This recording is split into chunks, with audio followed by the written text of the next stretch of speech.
Hello friends, we are going to discuss dower in Muslim marriage.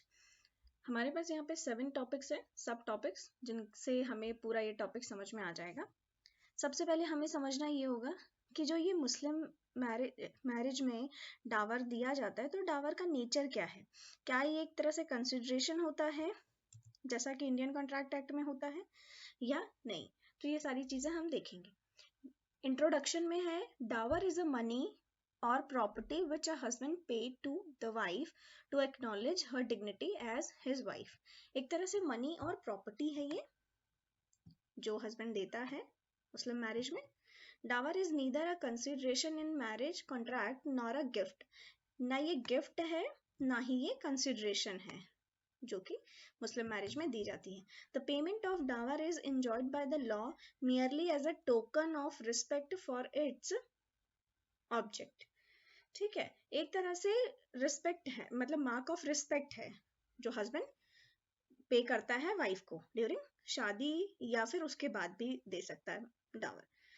Next है, in other words under Muslim law there can not be any marriage without Dawar.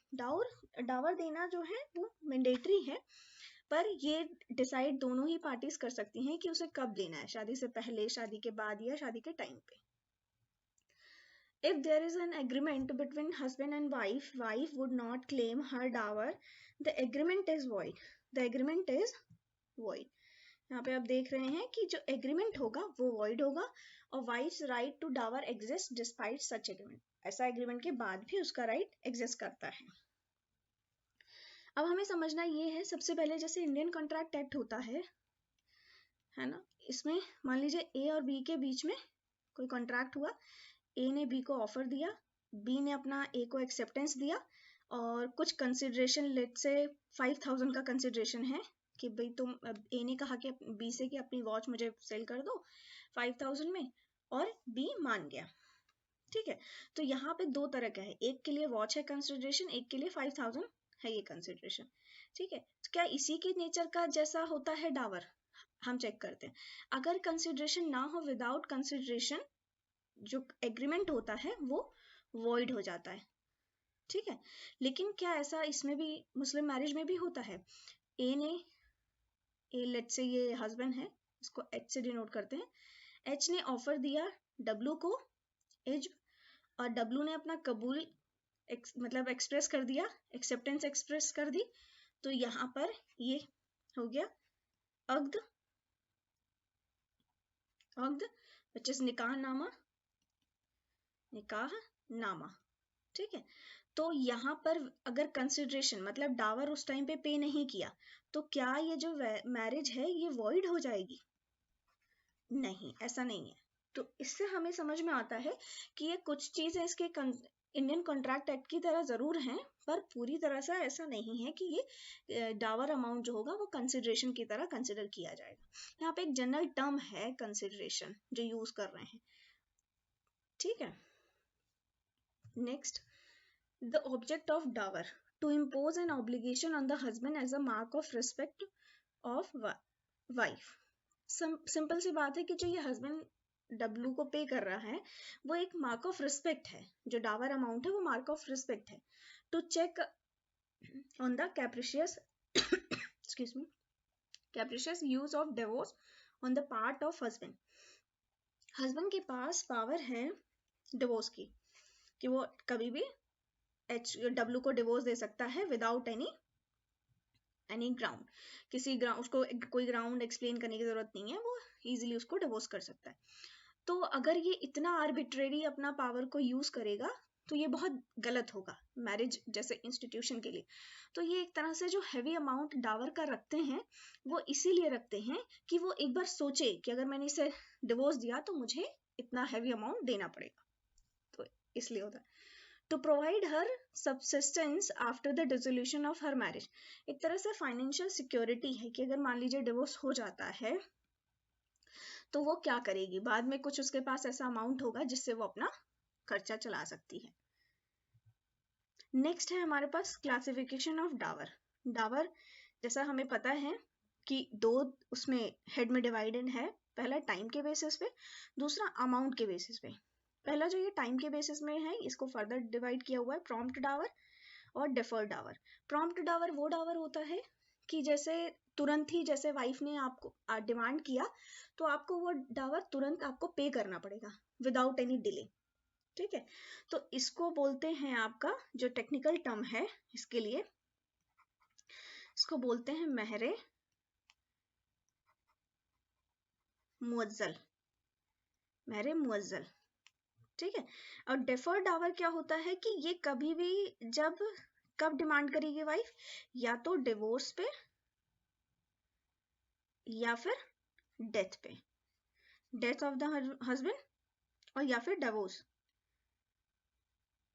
Divorce of the parties. ठीक है, दो चीजों पे ये demand करेगी deferred Dawar. और इसके लिए जो टेक्निकल टर्म है वो है महर ए मुवज्जल, महरे मुअज्जल। और नेक्स्ट है जो हमारा दूसरा हेड है, अमाउंट के बेसिस पे डिवाइड हुआ है, वो स्पेसिफाइड डावर, जो कि मतलब फिक्स होता है। तो शादी के टाइम पे ही भाई पार्टीज ने फिक्स कर लिया कि इतना होगा। इसको बोलते हैं महरे मुअस्समा, महरे मुअस्समा। और इसको जो अनस्पेसिफाइड डावर है, इसको बोलते हैं महरे मिस्ल। तो ये आपका 4 तरह के डावर हैं जिनका अलग अलग क्लासिफिकेशन है, अलग अलग उनकी कैरेक्टरिस्टिक्स होने की वजह से। ठीक है, नेक्स्ट देखते हैं डिटर्मिनेशन ऑफ प्रॉपर डावर। अगर डावर हम करते हैं कि किस चीज में, किस शादी में किस लड़की के लिए क्या डावर होगा, तो वो किस बेसिस पे करते हैं, ये लोगों का कुछ क्राइटेरिया है। तो इसको कैसे ये डिसाइड करते हैं, ये डिसाइड करने के लिए ये इसमें लड़की की personal qualification of wife, her age, beauty, fortune, understanding and virtue, ये सब चीजें देखते हैं कि उसकी एज कितनी है, उसकी क्वालिफिकेशन कितनी है, उसका फैमिली बैकग्राउंड कैसा है, social position of her father's family, dower given to her female paternal relation. मान लीजिए उसके घर में कोई और भी शादियां हुई हैं जो जिसमें फीमेल को डावर दिया गया है, तो वो कितना डावर दिया गया है, economic condition of her husband, ये सब सारी सर्कमस्टांसेस और चीजों को देख करके ही डावर डिसाइड होता है। अब आती है wife's right and remedy on non payment of dower. मान लीजिए कि पेमेंट नहीं हुआ डावर का उसकी डिमांड पे, तो उसके पास क्या क्या राइट एग्जिस्ट करते हैं। पहला तो राइट एग्जिस्ट करता है रिफ्यूजल टू कोहैबिट। सबसे पहले तो ये समझना होगा, रिफ्यूजल टू कोहैबिट ये राइट तभी अवेलेबल है जब शादी कंज्यूमेट नहीं हुई है, no consummation, no consummation of marriage. अगर शादी ऑलरेडी कंज्यूम हो चुकी है तो आपको यहाँ पर ये वाला राइट मिलेगा नहीं, तब ये एग्जिस्ट नहीं करता। ठीक है, right to dower as a debt, जो ये डावर अमाउंट होता है वो एक तरह से डेट होता है, एच और डब्ल्यू। मान लीजिए ऐसा इस तरह से ट्रीट किया जाता है ये अमाउंट को कि जैसे डब्ल्यू ने एच को उधार दिया था और अब उसको एच को पे करना है।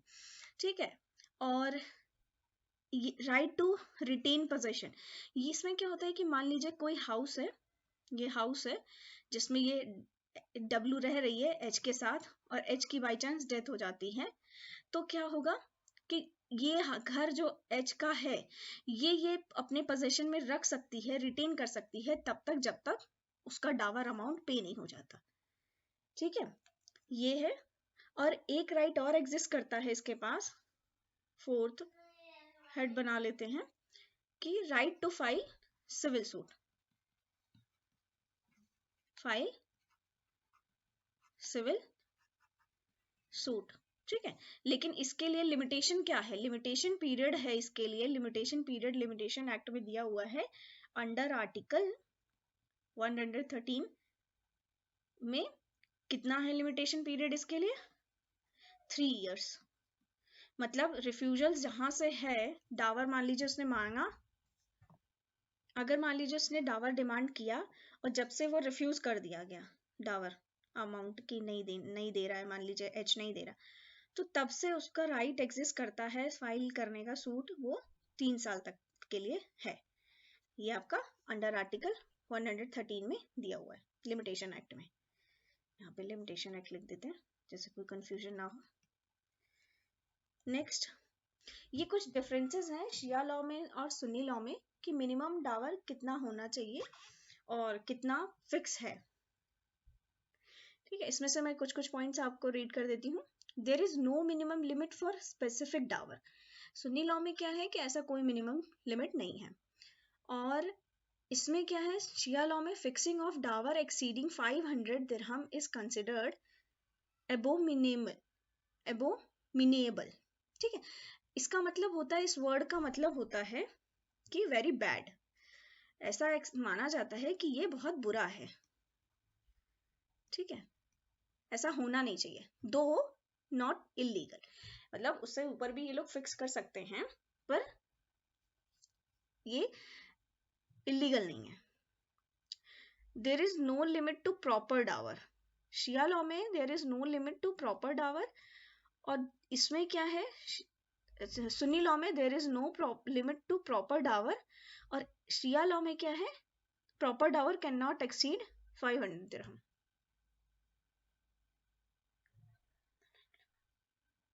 An agreement that no dower shall be due is void. ये हम पहले भी डिस्कस कर चुके हैं, ऐसा एग्रीमेंट जो होगा void होगा.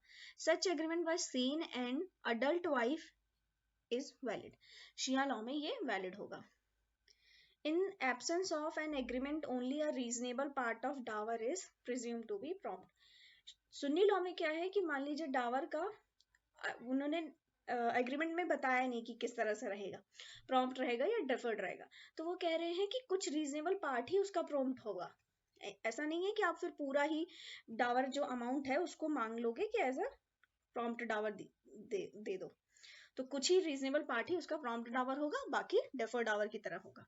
इसमें क्या है, सुन्नी लॉ में the whole dower is presumed to be prompt. पूरा का पूरा ही डावर ऐसा होगा, अगर पहले से स्पेसिफाई नहीं किया शादी के टाइम पे या बाद में भी, तो पूरा Dawar as a prompt Dawar होगा। नेक्स्ट है हमारा कंक्लूजन कि कैन डावर बी रेमिटेड। तो इसमें क्या है कि an adult wife has every right to deal with her dower in any way she likes, as such she may remit the dower और any part thereof in favor of the husband or his heirs। मतलब वो remit कर सकती है अपने husband के favour में, और सच रिमिशन इज वैलिड। इस तरह का रिमिशन वैलिड भी है। रिमिशन मतलब माफ कर देना या छोड़ देना या रिसेंड कर देना, though made without consideration, but the remission must have been made with her free consent. ये बहुत जरूरी है कि वो वॉलंटरी कर रही हो, उसका कंसेंट हो रिमिशन में, किसी फ्रॉड या प्रेशर में अंडर इन्फ्लुएंस में ना कर रही हो। A remission made by the wife when she is in a great mental distress owing to her husband's death and thus not made with her consent is not binding on her. मान लीजिए ऐसी किसी situation में कर रही है जब उसके हस्बैंड की डेथ हो गई है, किसी मेंटल डिस्ट्रेस में कर रही है, तो वो वैलिड रिमिशन नहीं माना जाएगा। नेक्स्ट है, ये कुछ एक इम्पॉर्टेंट लाइन है जो हमें कंक्लूड करके बताती हैं कि डावर क्या है। डावर एक अमाउंट है या प्रॉपर्टी मनी है या प्रॉपर्टी है जो कि हस्बैंड वाइफ को देता है, और ये इसलिए दिया जाता है कि अगर हस्बैंड अलग हो रहा है वाइफ से तो वो क्या करे, वो एक जेनरस उसमें उस चीज को एंड करे, रिलेशन को। If you separate yourself from your wife, do it with generosity. Dower is not condition precedent for nikah, rather it is consequence of valid marriage। मतलब एक ऑटोमेटिक फिनोमिना है कि हाँ भाई अगर मैरिज हो रही है HNW की तो ये डावर होगा, लेकिन कोई कंडीशन प्रेसिडेंट नहीं है, ऑटोमेटिक एक प्रोसेस है कि हाँ डावर होना चाहिए और डावर होगा। ये था हमारा डावर के बारे में। अगर आपको कोई और वीडियो किसी और टॉपिक पे चाहिए जिसमें आपको कोई प्रॉब्लम हो तो आप मुझे बता सकते हैं, मैं उस पर बना दूंगी वीडियो। और आपको ये वीडियो कैसी लगी, ये आपके लिए हेल्पफुल रही या नहीं रही, ये आप मुझे कमेंट करके बता सकते हैं। कोई डाउट हो, कोई क्वेश्चन हो तो आप कमेंट करके बता सकते हैं मुझे। Thank you for watching this video.